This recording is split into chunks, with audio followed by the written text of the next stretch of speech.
Selamat pagi anak-anak. Pagi. Berdiri. Pangajali umat ngawi. Om Swastiastu. Berdoa dimulai. Berdoa selesai.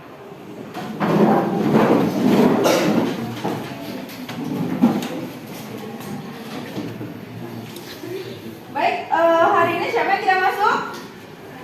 Iya. Karyadi. Karyadi, kenapa Karyadi? Pagi.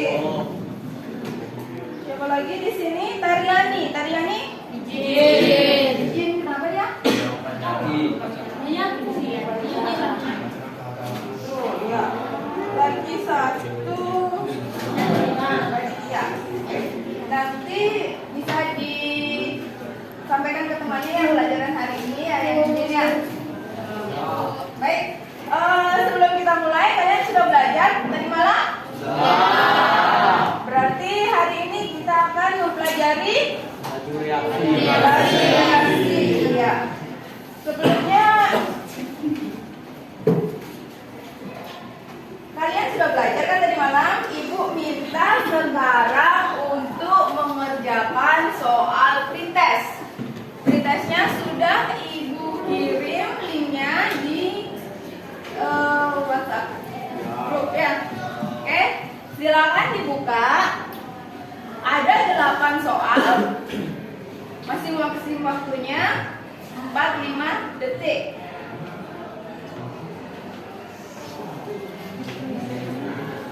Bisa buka semua? Ada yang berhalangan?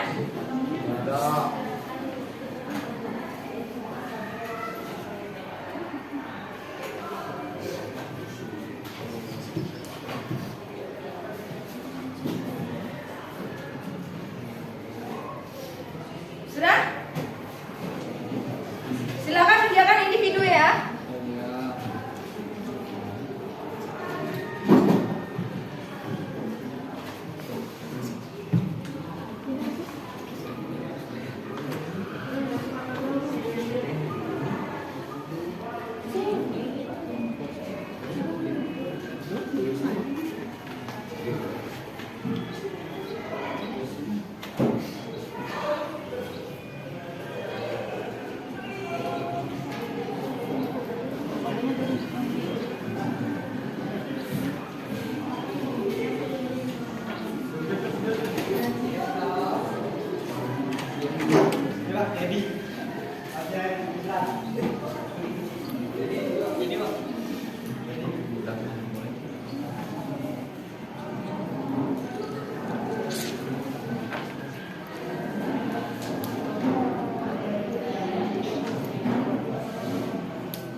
Oke, sudah semua?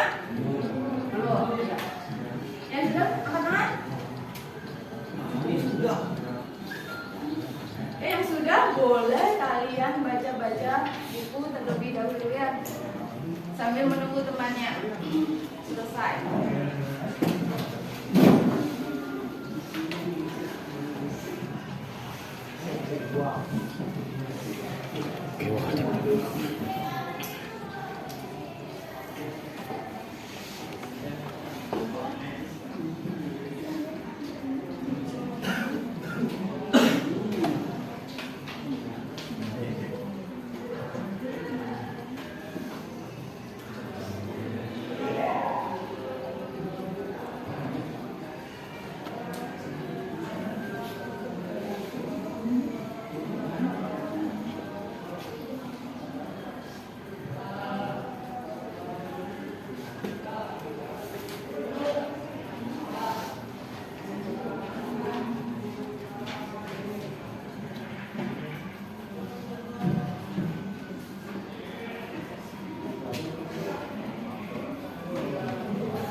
Baik, sudah selesai semua ya?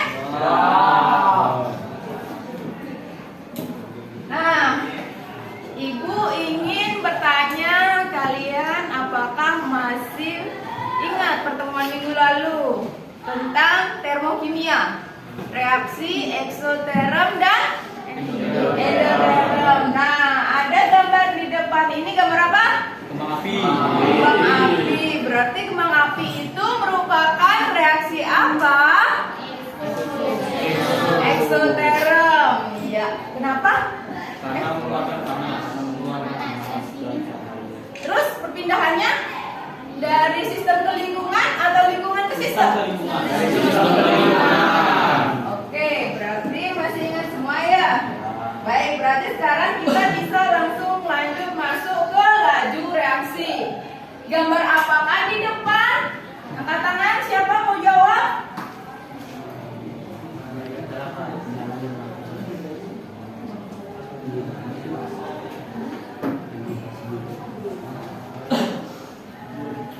Oh iya, silakan Anda.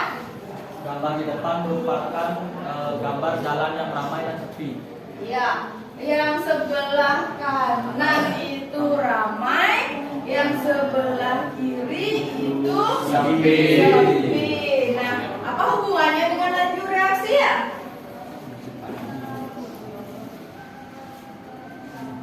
Peristiwa manakah yang sering terjadi tumbukan pada gambar di depan? Silakan angkat tangan.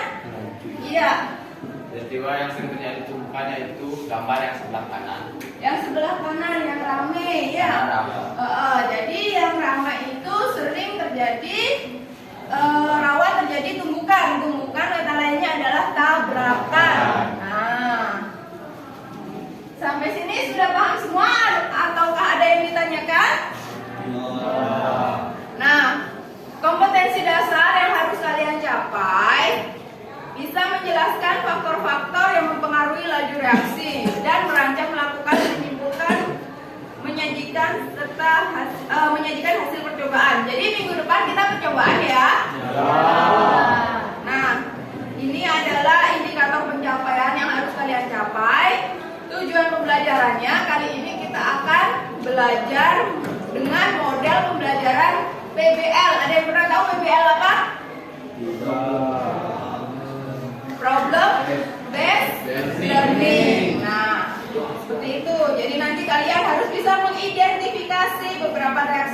terjadi. Terus kemudian menjelaskan teori tumbukan. Tadi kan sudah tahu, dibahas sedikit teori tumbukan ya. Terus kemudian menjelaskan faktor-faktor yang mempengaruhi laju reaksi. Nah, sebelum masuk ke materi inti, Ibu ingin kalian maju 2 orang. Silakan maju, siapa? Saya. Ya. Di sini ada teh celup. Nanti pada gelas yang pertama 5 celup, kalian celupkan. Gelas kedua sebanyak 10 celup. Ya. Nanti amati apa yang terjadi. Silakan.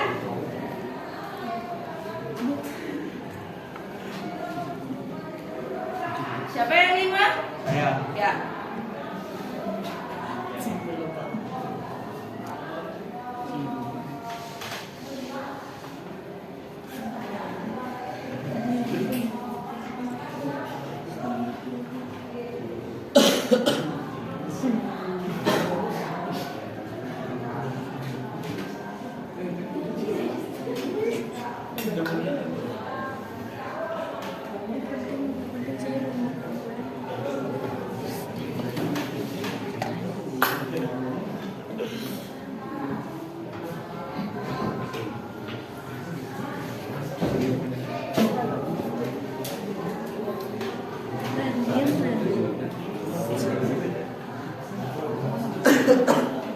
Nah, untuk yang lain bagaimana? Kira-kira apa yang terjadi?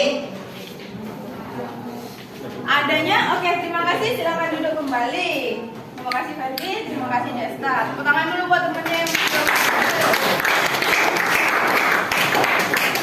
Nah, apa yang terjadi pada gelas yang dicelup oleh Ferdi? Perubahan warna. Ferdi dan Desta.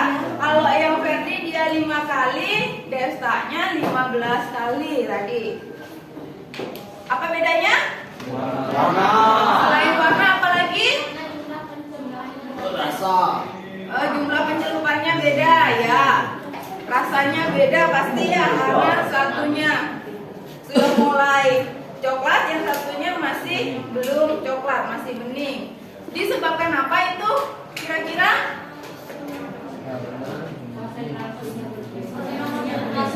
Ya, konsentrasinya. Jadi kalau konsentrasinya semakin pekat, warnanya juga otomatis semakin coklat ya. Oke, baik. Nah, di sini Ibu ada video, kalian bisa amati. Bisa catat juga ya. Silakan dicatat yang betul. Assalamualaikum warahmatullahi wabarakatuh. Kembali lagi bersama Ibu di channel Asmi. Apa kabar semuanya? Insyaallah sehat ya. Pada video kali ini kita akan belajar tentang faktor apa saja yang mempengaruhi perkembangan suatu reaksi. Simak video sampai selesai. Beberapa reaksi kimia ada yang berlangsung sangat cepat, misalnya kembang api yang dibakar. Ada juga yang berlangsung lambat, seperti proses perkaratan reaksi. Nah, faktor-faktor apa sajakah yang menyebabkan suatu reaksi dapat berlangsung sangat cepat, atau sangat lambat? Ada beberapa faktor yang mempengaruhi laju reaksi yang akan kita bahas di sini, yaitu konsentrasi, luas permukaan, suhu sistem, dan penggunaan katalis.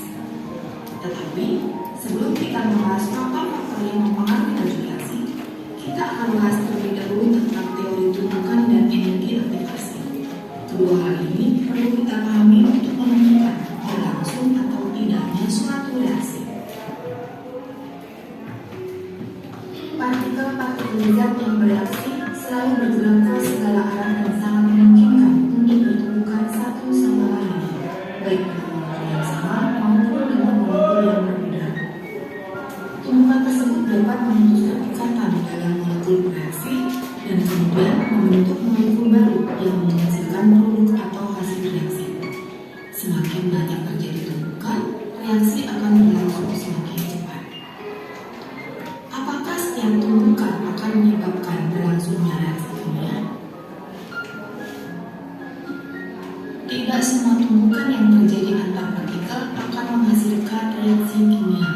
atau energi kimia. Nah, ini tumbukan yang tadi dia maksudnya Kimia hanyalah tumbukan yang efektif. ada tumbukan efektif, ada yang tidak efektif. Tumbukan efektif merupakan tumbukan yang partikelnya memiliki energi yang cukup untuk memutuskan ikatan, serta harus memiliki arah atau posisi yang tepat saat bertumbukan. Perhatikan ilustrasi berikut ini. Dalam sistemnya, molekul A2 dan B2 akan bergerak ke segala arah, tetapi molekul A2 tidak bertumbukan dengan molekul B2, melainkan hanya terjadi tumbukan antara molekul B2 dengan molekul B2 lainnya. Sehingga tumbukan yang terjadi bukanlah tumbukan yang efektif, karena posisi tumbukan yang tidak tepat dan tidak akan terjadi reaksi. Selanjutnya ilustrasi yang kedua. Dalam sistemnya, molekul A2 dan B2 bergerak ke segala arah dan mengalami tumbukan, tetapi energinya tidak cukup untuk memutuskan ikatan, sehingga tumbukan yang terjadi tidak efektif dan tidak terbentuk molekul AB. Dan terakhir ilustrasi yang ketiga. Dalam sistemnya, molekul A2 dan B2 bertumbukan dengan arah dan posisi yang tepat serta energi yang cukup.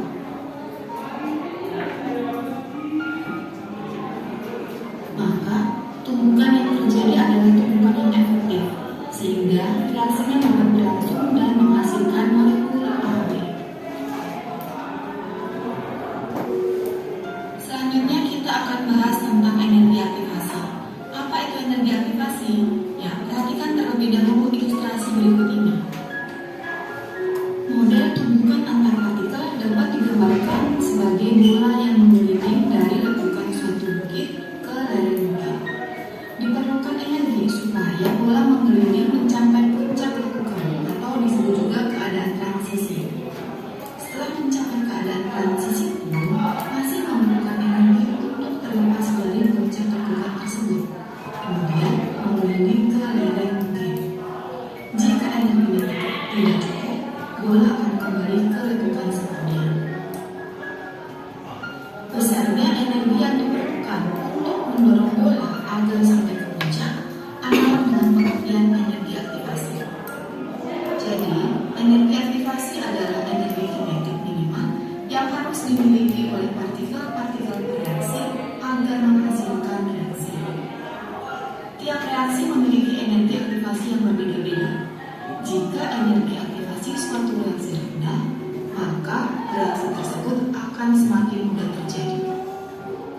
Melalui energi aktivasi ini dapat diketahui mengapa konsentrasi, suhu, luas permukaan bidang sentuh, dan katalis dapat mempengaruhi laju reaksi. Dalam suatu reaksi terdapat tiga keadaan, yaitu keadaan awal akhir reaksi, keadaan transisi yang berada di puncak, dan keadaan akhir atau hasil reaksi.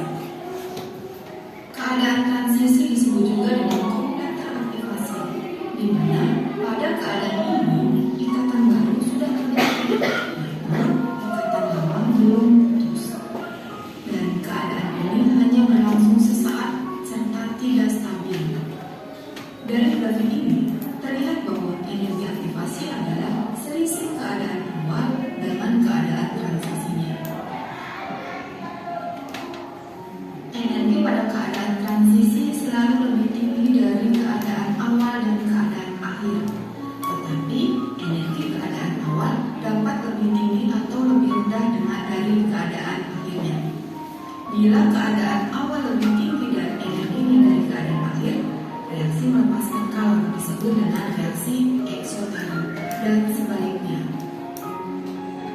Jika keadaan awal lebih rendah energinya dari keadaan akhir, reaksi menyerap kalor yang disebut dengan reaksi endoterm. Sampai di sini paham ya? Baiklah, sekarang kita lanjut ke pembahasan faktor-faktor yang mempengaruhi laju reaksi. Yang pertama adalah konsentrasi atau molaritas. Perhatikan ilustrasi gambar berikut ini. Kondisi manakah yang lebih memungkinkan terjadinya tabrakan atau gesekan? Di jalan yang sepi atau jalan yang lebih padat ya. Hal yang sama terjadi pula dalam larutan. Suatu larutan dengan molekula yang tinggi mengandung molekul dengan molekul yang lebih cepat dibandingkan dengan yang molekulasinya rendah. Larutan dengan molekula tinggi merupakan larutan yang pekat, dan larutan dengan molekula yang rendah merupakan larutan yang lebih encer. Pada molekul pekat, letak molekulnya rapat sehingga lebih sering terjadi tumbukan. Sehingga dapat disimpulkan bahwa semakin besar konsentrasi reaksi, semakin banyak jumlah partikel bereaksi, sehingga akan semakin banyak peluang terjadinya tumbukan efektif antar partikel yang mengakibatkan laju reaksi semakin cepat. Faktor yang kedua adalah luas permukaan. Sebagai contoh, tablet vitamin C dan serbuk vitamin C. Jika kedua jenis vitamin C digunakan, manakah yang akan lebih cepat bereaksi? Manakah yang lebih cepat larut?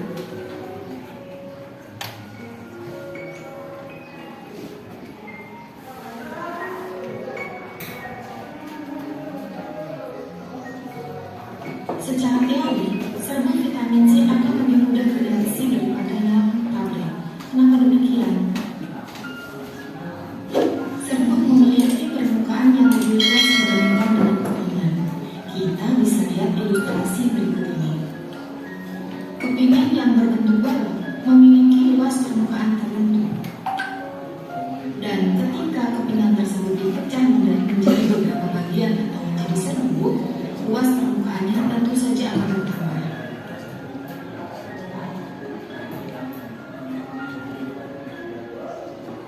Suatu reaksi kimia akan berlangsung melalui tumbukan-tumbukan dari molekul-molekul zat yang bereaksi.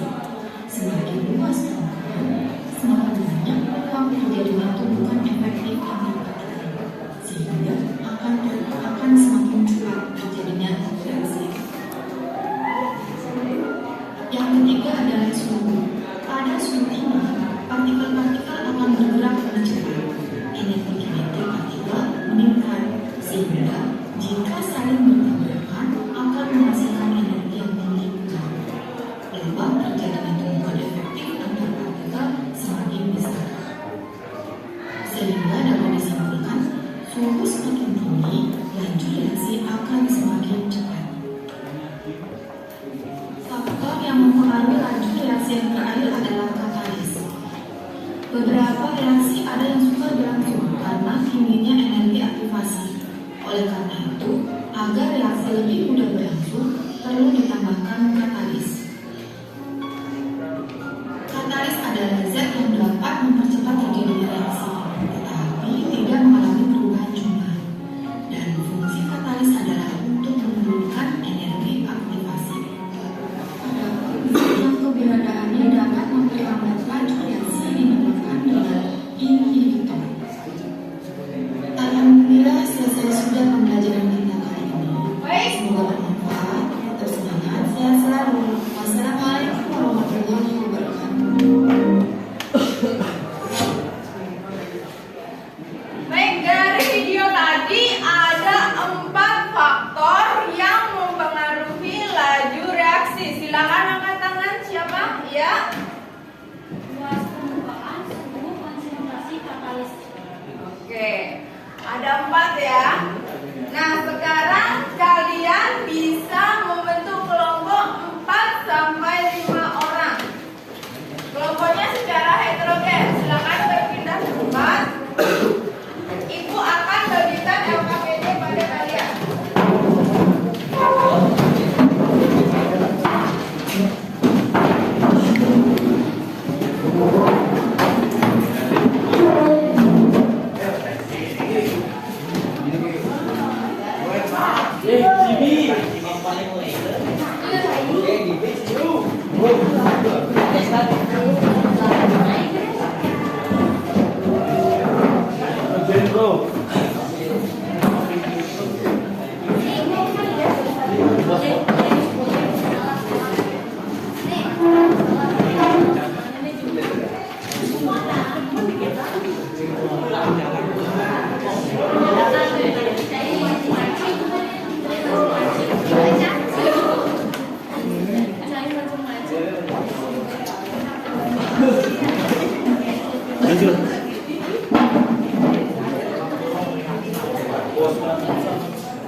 Baik, sudah dapat semua KPD-nya? Silakan kalian kerjakan secara berkelompok. Untuk yang pertemuan pertama, ya, boleh lihat buku, boleh lihat internet. Untuk yang video tadi, Ibu sudah kirimkan di link WhatsApp-nya. Linknya di WhatsApp.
Oke, sudah sampai nomor berapa?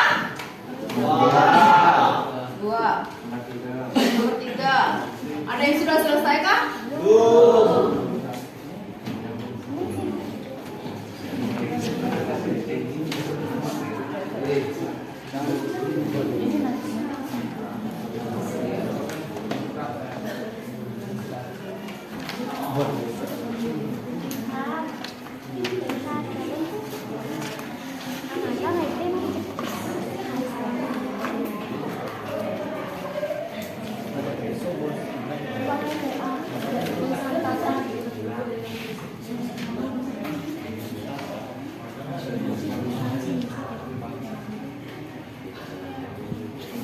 Bisa buat P3.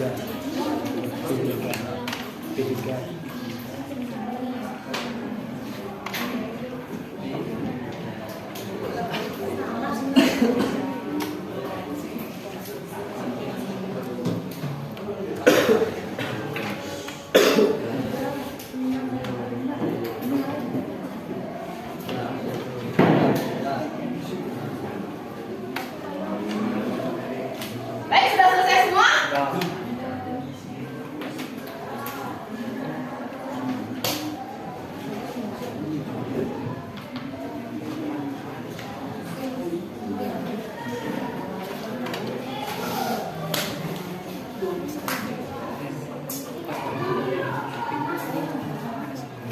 Oke, sudah selesai semua?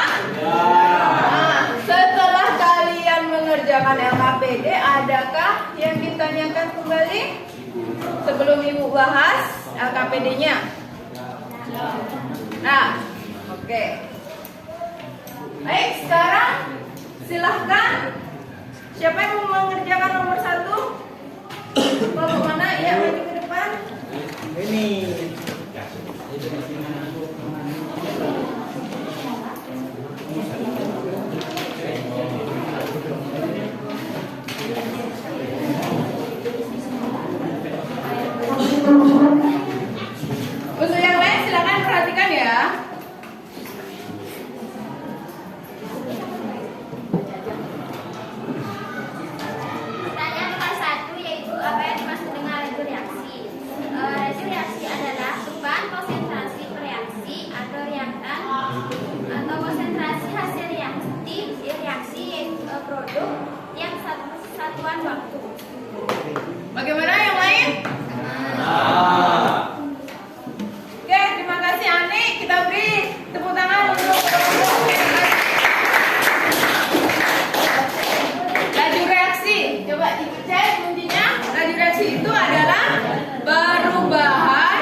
second. Baik, kemudian yang nomor 2 silakan semua maju kelompoknya. Ya, silakan Misal.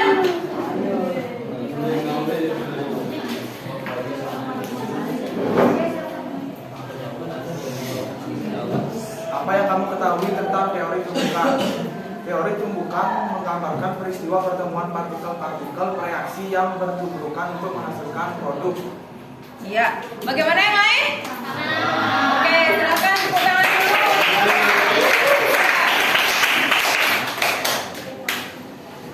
Teori tumbukan adalah teori yang menggambarkan peristiwa pertemuan partikel-partikel bereaksi yang bertumbukan untuk menghasilkan produk.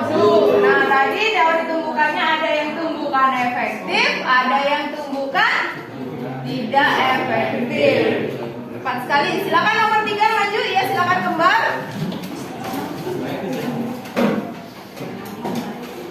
Oh iya, lupa. Sudah tepuk tangan belum tadi? Nggak bisa.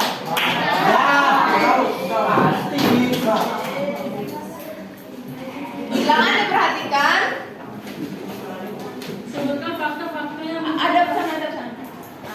sebutkan faktor-faktor yang mempengaruhi hasil reaksi. Jawabannya konsentrasi dan luas permukaan, suhu dan katalis. Berarti ada berapa, Kembang? 4. Iya, terima kasih Kembang. Tepuk tangan.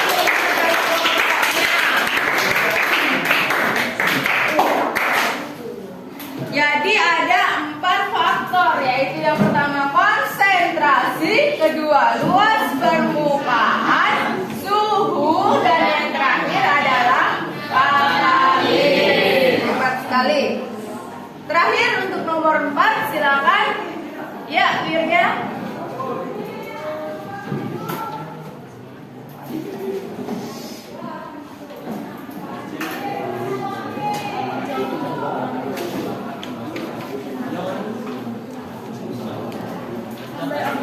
Identifikasikan beberapa peristiwa di bawah ini, apakah termasuk reaksi dengan laju cepat ataukah lambat. Yang pertama, kertas dibakar termasuk reaksi cepat. 2, besi berkarat termasuk reaksi lambat. 3, pita magnesium dibakar reaksi cepat. Nomor 4, perubahan warna pada potongan buah apel dan kentang termasuk reaksi lambat. 5, kembang api termasuk reaksi cepat. 6, pembuatan tape termasuk reaksi lambat. Baik, bagaimana yang lain? Jawaban Wirya, oke. Kita beri tepuk tangan dulu.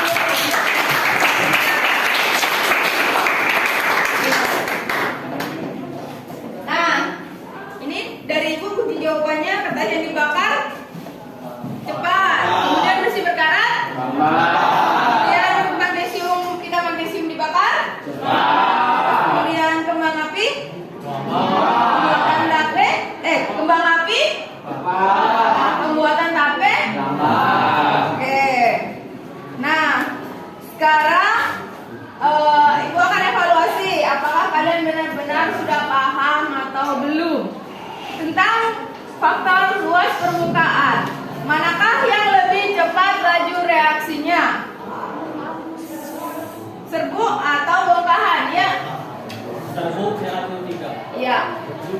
Jadi semakin besar luas permukaan, semakin cepat. Ya, tepuk tangan dulu untuk kelompoknya. Kemudian faktor yang kedua, konsentrasi. Manakah yang lebih cepat laju reaksinya? HCl dengan konsentrasi 2 molar atau 4 molar. Silakan angkat tangan.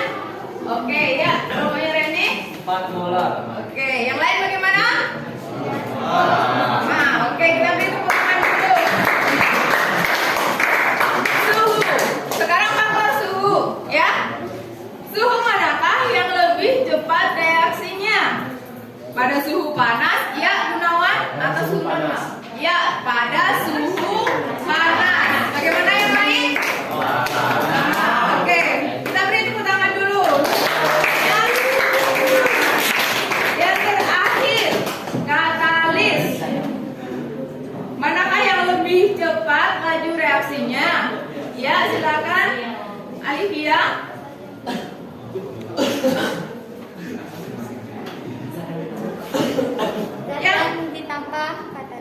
Iya, zat yang ditambahkan katalis. Bagaimana yang lain?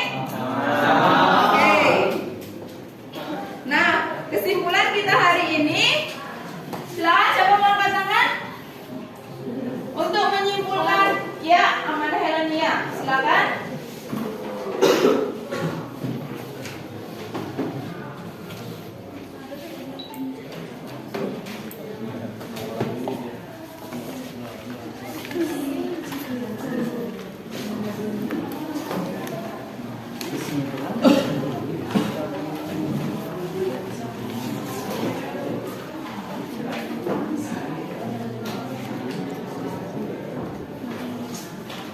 Ya, silakan.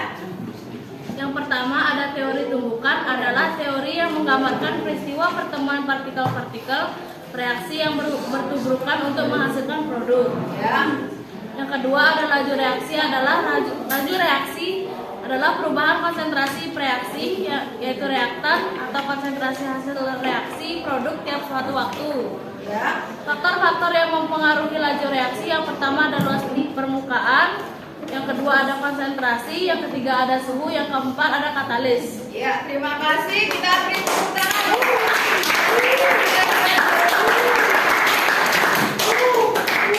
Nah, ini tadi adalah kesimpulan yang kita dapatkan dari pelajaran kita hari ini, ya. Nah, bagaimana pembelajaran kita hari ini?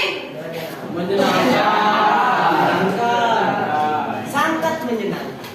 Seru? Nah, perhatikan sebentar. Untuk materi selanjutnya, mohon perhatiannya sebentar. Untuk materi selanjutnya, kalian akan praktikum faktor-faktor yang mempengaruhi laju reaksi. Jadi ada 4 judul. Ibu akan bagi kalian nanti masing-masing kelompok 1 judul, ya. Nanti didemonstrasikan. Jadi misalkan yang faktor pengaruh konsentrasi maju ke depan untuk mendemonstrasikan, yang lain memperhatikan. Begitu untuk faktor-faktor selanjutnya. Bisa dipahami?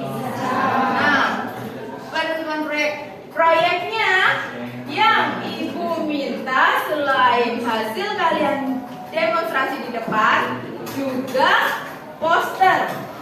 Jadi posternya juga mewakili masing-masing kelompok. Kalau kelompok konsentrasi membuat poster, cukup konsentrasi saja. Kalau kelompok pengaruh suhu, cukup suhu saja, dan seterusnya. Ada yang ditanyakan? Nah, perancangan langkah-langkah penyelesaiannya nanti akan ibu sampaikan di grup, ya. Kemudian untuk penyusunan jadwal perencanaan, rencananya akan dilakukan di pertemuan selanjutnya pada hari Sabtu. Jadi kalian bawa semua alat dan bahan yang dibutuhkan, jangan sampai tertinggal, ya. Termasuk juga poster, kalian bisa membuat dari rumah berupa konsepnya, draftnya seperti itu. Nanti pada saat selesai praktikum, kalian bisa menambahkan sedikit hasil dari praktikum. Ada yang ditanyakan? Ya. Sudah bisa dipahami? Sudah. Untuk praktikum dan proyek posternya? Nah, oke. Berarti ibu akan membentuk kalian kelompok, ya. Nah, inilah contoh-contoh poster. Posternya bebas. Boleh kalian membuat dari mana? Canva? Boleh. Manual juga boleh. Ibu bebaskan sekreatif mungkin masing-masing kelompoknya. Nanti nilainya juga berbeda-beda, ya. Sesuai dengan kekreatifan masing-masing kelompok. Ini contoh posternya. Ada yang ditanyakan untuk contoh posternya? Baik. Ini kelompok praktikum. Silakan kalian catat, ya. Untuk kelompok praktikumnya, ibu buat heterogen. Jadi sudah berisi laki-laki, sudah berisi perempuan. Ya, ibu minta kalian bekerja sama dengan baik, ya. Jadi tugasnya sekarang itu membuat draft poster di rumah dan menyiapkan alat bahan untuk praktikum hari Sabtu. Bisa dipahami? Ya. Ya. Oke. Kelompokannya nanti lagi sisanya itu ya, nanti kita tulis. Terus untuk judul praktikumnya nanti kita undi ya. Nanti kita undi. Nanti disampaikan ke WhatsApp ya. Oke? Ada yang ditanyakan kembali sebelum ibu tutup? Sudah jelas untuk materi selanjutnya? Oke. Ya silakan ke dua kelas. Berdiri.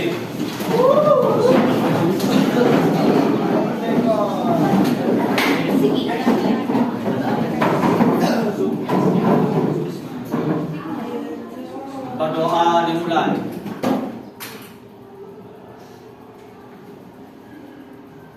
Berdoa selesai. Para pesanti ngawe.